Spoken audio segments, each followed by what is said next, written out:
శ్రీ నారా చంద్రబాబు నాయుడు గారు, శ్రీ పవన్ కళ్యాణ్ గారు, వారి వ్రతం ఒకటే, ధర్మం బిది, వ్రతం బిది, సద్వివేకం బిది, ఆచారం బిది అని చెప్పినట్లుగా ఆదర్శనీయమైనటువంటి పథకామిగా వారు నడుస్తున్నటువంటి శుభవేళ మళ్ళీ మళ్ళీ ఈ రాష్ట్ర ప్రజలు వారికి కృతజ్ఞతలు చెప్తూ ఉంటారు.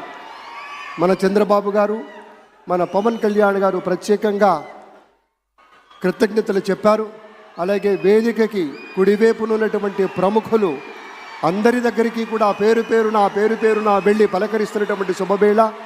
పద్మభూషణ్ మన megastar Chiranjeevi, megastar power star, అటు మెగాస్టార్ ఇటు పవర్ స్టార్. ఇది అరుదైనటువంటి చిత్రం. అలాగే మన పెద్దలు బాలయ్య బాబు గారు,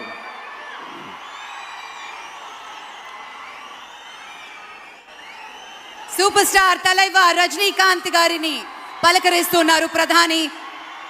వారి దంపతుల్ని లేడీస్ అండ్ జెంటిల్మెన్ మనస్ఫూర్తిగా వారి శుభకామనలు అందుకుంటూ మన బాలయ్య బాబుతోటి కరచాలనం చేస్తూ ముందుకు వెళ్తూ ఉన్నారు.